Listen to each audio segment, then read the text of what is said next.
इनाम मेमन कराची में मीडिया से गुफ्तगू कर रहे हैं। वाहिद सूबा सिंध है जो कि अपनी कमिटमेंट पे सब काम कर रहा है। यही हुकूमतों का काम होता है। और ये जो इतनी चीज़ें बता रहे हैं कोई एहसान नहीं है अवाम पर। ये अवाम वोट इसलिए देती है कि आप अपने ऐसे नुमाइंदे मुंतखब करें जो कि जिनको भले सियासत के टाइम पे सियासत करें, लेकिन जब अवाम को रिलीफ देने की बात हो तब रिलीफ की बात करें। अनफॉर्चुनेटली आप देख रहे हैं कि मुल्क में इस वक्त सबसे ज़्यादा आटे की किल्लत जो है वो पंजाब में पाई जा रही है। और पंजाब में कहीं कहीं पे 100 रुपए किलो आटा जा रहा है। तो जो भी पंजाब की हुकूमत थी, जो कि इमरान खान ने जिस तरीके से भी बनाई, पहले बोजदार को ला के बनाई, फिर बाद में किसी और की बैसाखी लेकर बनाई, जिसको वो ख़त्म भी करना चाह रहे हैं। सुनने में ही आ रहा है एक तरफ पंजाब हुकूमत ख़त्म करना चाह रहे हैं और कह रहे हैं कि दिसंबर में मैं पंजाब हुकूमत ख़त्म कर दूंगा, साथ साथ में जो है वो मज़ीद वज़रा से भी हलफ उठवा रहे हैं। तो मुझे ये तो समझ में नहीं आती कि ये या तो वो झूठ है या वो जो वज़ीर बन रहे हैं उन बेचारों को बोला गया कि तुम्हें यार चलो 1 महीने के लिए वज़ीर बन जाओ या 15 दिन के लिए वज़ीर बन जाओ। तो 15 दिन के लिए भी लोग वजारतें लेने के लिए वहाँ पे बेताब है पंजाब हुकूमत में। जब आपको पता है कि आपकी हुकूमत जानी तो 15 दिन में आके उसने क्या महकमा है कि ब्रीफिंग लेनी है, क्या महकमा संभालना है, सिर्फ घर अपने नाम के ऊपर टाइटल लगाना है एक्स मिनिस्टर का। तो ये तो इस वक्त पंजाब में सियासत इस तरह की हो रही है कि पंजाब हुकूमत लोगों को ये भी बता रही है कि जी हम हुकूमत ख़त्म करने जा रहे हैं, असम्बली ख़त्म करने जा रहे हैं, और साथ में कैबिनेट में भी इजाफा किया जा रहा है जहाँ पे आटे के रेट उनसे नहीं कंट्रोल में आ रहे हैं। खैबर पख्तूनख्वा में भी बहुत बुरी हालत है। लॉ एंड ऑर्डर की इस वक्त वहाँ पे बहुत बुरी पोजीशन है खैबर पख्तूनख्वा में। वहाँ पे टीवी चैनल पे हमने खुद देखा है कि लोग ये कह रहे हैं कि जी हर एक को भत्ते की पर्चियाँ आ रही हैं। हर कारोबारी शख्स जो है खैबर पख्तूनख्वा में वो उन क्रिमिनल्स के जद में है कि उनको भत्ता भी देना है अगर कारोबार करना है। किडनैपिंग सबसे ज़्यादा इस वक्त खैबर पख्तूनख्वा में रिपोर्ट हो रही है। स्ट्रीट क्राइम कराची पे इल्ज़ाम आते हैं, उसको हम लोग जो भी बेहतरी कर रहे हैं हम बात भी करते हैं, लेकिन स्ट्रीट क्राइम सबसे ज़्यादा इस वक्त आप देखेंगे पंजाब में सबसे ज़्यादा आ रहा है। बच्चों के अगवा की और बच्चों के मर्डर की जो बच्चों के साथ ज़्यादतियों की खबरें सबसे ज़्यादा आपको पंजाब से नज़र आएंगी। तो जहाँ जहाँ PTI की हुकूमत है वो PTI की हुकूमत वहाँ पे अमन अमान को कायम करने में मुकम्मल तौर पे नाकाम, महंगाई को कंट्रोल करने में मुकम्मल तौर पे नाकाम, आवाम को रिलीफ फराम करने में मुकम्मल तौर पे नाकाम, और सिर्फ गोगियों के कहने पे जो है वो मज़ीद लोगों को वजारतें दी जा रही हैं। 10-10, 15-15 दिन के कॉन्ट्रैक्ट पे वजारतें दी जा रही हैं क्योंकि टारगेट अचीव करने हैं। हमने जो हमारे सैलाब की जो बहस हम कर रहे हैं ताकि लोगों को हम पूरी दुनिया को दिखाना चाहते हैं कि जी सिंध में इस वक्त हालात जो है वो सैलाब के साथ एक तारीखी नुकसान हुआ है, उसमें जिस तरह हुकूमत सिंध आगे जाके बढ़ चढ़ कर उन सैलाब मुतासिरीन की मदद कर रही है। हर किसान को जिसने गंदम उगानी है 5,000 रुपये पर एकड़ उसको सिंध हुकूमत दे रही है। हर उस शख्स को जिसका घर टूटा है, डैमेज हुआ, उसको सिंध हुकूमत घर बना के दे रही है। ये है पीपल्स पार्टी और आवाम की सिंध हुकूमत। जबकि जो चंदे जिन लोगों ने जमा किए उन लोगों ने एक तो जो सैलाब जदगान का जो कॉज था उसको बहुत बुरी तरीके से अफेक्ट करवाया। उन्होंने लॉन्ग मार्च की आड़ में, असेंबली तोड़ने के ड्रामे की आड़ में पूरी कवरेज को, पूरे लोगों को की अटेंशन डाइवर्ट की, वरना ये पूरे पाकिस्तान के जितने भी साहिब हैसियत लोग होते वो सब बढ़ चढ़कर मजीद आगे आते। कुछ लोग आए, लेकिन जिन लोगों को हम लोग इस वक्त ये पूरे पाकिस्तान में एक सूरत हाल पोर्ट्रे करते और बताते, जो एक्चुअल पोजीशन है वो दिखाते कि पूरे पाकिस्तान के मुस्तहिकीन, इंडस्ट्रियलिस्ट, कारोबारी लोग बढ़ चढ़ के आए, इन सैलाब मुतासरीन की वापस ज़िंदगी बहाली में उनकी मदद करें। वो सारा चांस इस इमरान खान ने वो गंवाया। ये क्रिमिनल नेग्लिजेंस है, अपनी सियासत की आड़ में किया।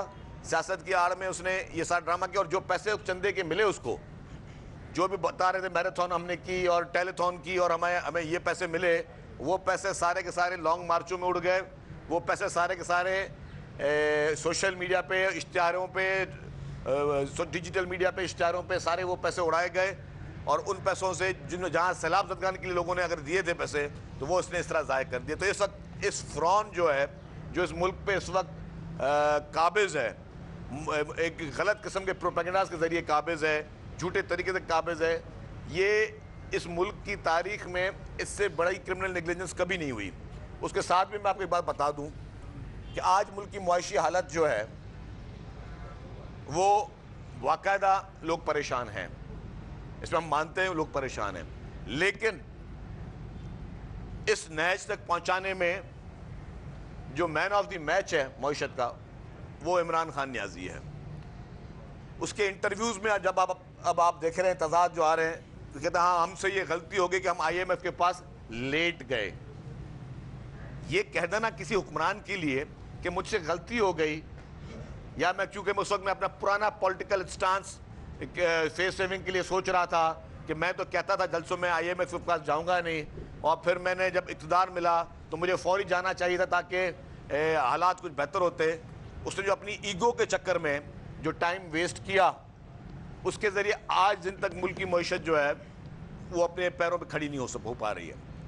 तो ऐसे लोगों को जिनको मुल्क की मफाद से ज़्यादा ज़ाती मफाद ज़्यादा अजीज़ हों, क्या इस मुल्क में सियासत करने का कोई इख्तियार है? क्या ऐसे लोगों को ये इख्तियार दिया जा सकता है कि ये मुल्क में सियासत करें और मुल्क में पूरी कौम को दाव पे लगा दें, पूरी कौम का मुस्तकबिल दाव पे लगा दें, पूरी कौम के स्टेक, पूरी मईशत के स्टेक दाव पे लगा दें सिर्फ अपनी सियासत की आड़ में? इस शख्स ने जिस तरह जाली खबरों के ज़रिए पायलट्स का मसला, हमारे जो एयरक्राफ्ट के पायलट्स थे उनके लिए जो गलत बयानात दिए, पूरी दुनिया में उन पायलट्स पे लगी बैन, आपकी एयरलाइंस बैठ गई। आज भी उस बयान के वो पॉलिसी जिसको 2 साल शायद हो गए हैं, दुनिया के काफ़ी ऐसे ममालिक हैं जहाँ पे PIA की परवाज़ नहीं जा सकती, जहाँ पे वो पायलट फ्लाई नहीं कर सकते। इसकी इस जाहिलाना, गैर जिम्मेदाराना, इनएक्सपीरियंस्ड बंदे की वजह से जो मुल्क को नाकाबिले तलाफी नुकसान हुआ है, उसका जिम्मेदार कौन है? ये क्रिमिनल नेग्लिजेंस है। इस शख्स ने इस कौम को, इस मुल्क को बहुत बड़ा और तारीखी नुकसान पहुंचाया है। और हम ये हर फोरम पे, ये नहीं कि सिर्फ प्रेस कॉन्फ्रेंस के जरिए हम वन साइडेड बात करें, हर फोरम पे इस चीज़ को उठाने के लिए हम तैयार हैं, डिबेट के तैयार हैं कि इस शख्स ने मुल्क को एक बहुत ही गलत दौराहे पे पहुंचाया है, और इस शख्स के साथ कानून के तहत इसकी हर चीज़ का एहतसाब होना चाहिए, चाहे वो घड़ी चोरियों के मामलात हों, चाहे वो फरागोगी के ज़रिए जो बिलियंस ऑफ रुपीज़ यहाँ से प्राइवेट जहाज़ों में बाहर भेजे गए वो मामलात हों, या जो भी मनी लॉन्ड्रिंग, फॉरेन फंडिंग के केसेस हैं, उन सब पे संजीदगी से कार्रवाई होनी चाहिए, ताकि ऐसे शख्स को, ऐसे बहरूपिया शख्स को, ऐसे झूठे शख्स को दोबारा कभी भी मौका ना मिले कि ये आवाम को मज़ीद बेवकूफ़ बना सके। अच्छा सर, ये बता दें कि इंतखाबात का एक सिंपल बताएं कि इस्लामाबाद हाईकोर्ट ने वजीर आजम के बेटे सुलेमान शहबाज को 13 दिसंबर तक अदालत में सरेंडर करने का हुक्म देते हुए एयरपोर्ट पर सुलेमान शहबाज की गिरफ्तारी से रोक दिया। सुलेमान शहबाज ने बरतानिया से पाकिस्तान वापसी के लिए 2 हफ्ते की हिफाजती जमानत के लिए रुजू किया था। सुलेमान शहबाज बरतानिया में खुद साख्ता जिलावतनी खत्म करके पाकिस्तान रवाना हुए हैं। अपनी अहलिया और बच्चों के साथ उम्रा अदा करने सऊदी अरब में हैं।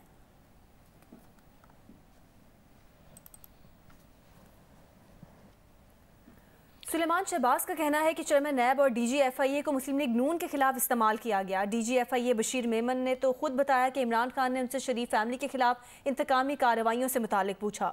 सुलेमान शहबाज का मजीद कहना है कि इमरान खान इल्ज़ाम लगाते रहे कि शरीफ खानदान की बहुत सारी जायदादें हैं। उन्होंने तो लंदन में अदालतों में भी हमारे खिलाफ केसेस किए, लेकिन वो कुछ साबित ना कर सके। जी, मैं 4 साल के बाद पाकिस्तान आ रहा हूँ, और मैं 2018 में ऐसे हालात में मुझे मुल्क छोड़ना पड़ा जबकि असल साजिश का आगाज़ हुआ। एक पॉलिटिकल पार्टी को सेलेक्ट करके मुल्क के ऊपर मुसल्लत किया गया।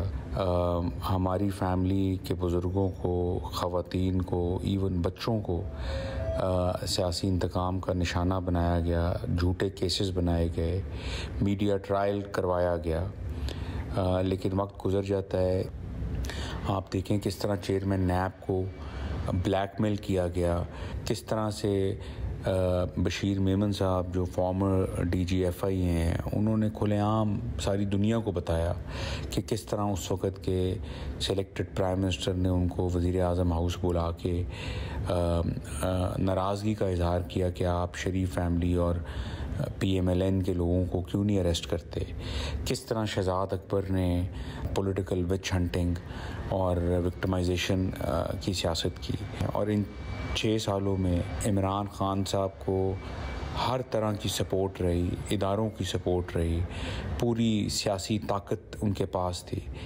1 रुपए की करप्शन, किकबैक, क्रिमिनल प्रोसीड्स, 1 रुपए की वो कहीं पे साबित नहीं कर सके। वो मुझे और मेरी फैमिली को और शरीफ फैमिली को और मुस्लिम लीग नवाज़ को कहते नहीं थकते थे कि 500 अरब रुपया इन्होंने बाहर फॉरेन अकाउंट्स में रखा हुआ है। वो कहाँ है 500 अरब रुपया? मैं आज इमरान खान साहब से पूछता हूँ। फिर इन्होंने पाकिस्तान में नहीं, इंग्लैंड की अदालतों में हमारे ख़िलाफ़ केस किए। NCA का केस, उसमें क्या निकला? NCA ने तो आज से 2 साल पहले उन सारे मुकदमात को उठा के तो कूड़े की डस्टबिन में फेंक दिया। 1 रुपए की करप्शन जो है वो साबित नहीं कर सके। सुप्रीम कोर्ट में अरशद शरीफ कत्ल की तहकीकात से मुतालिक खुद नोटिस केस है। सेक्रेटरी खारजा ने जवाब सुप्रीम कोर्ट में जमा करा दिया है। सेक्रेटरी खारजा ने बताया कि केन्या और दुबई के हुकाम के साथ वजारत खारजा राब्ते में है। वजारत खारजा केन्या के आला हुकाम के साथ भी राब्ते में है। सियासी सतह पर पाकिस्तानी वज़ीर आज़म ने केन्या के सदर से भी राब्ता किया।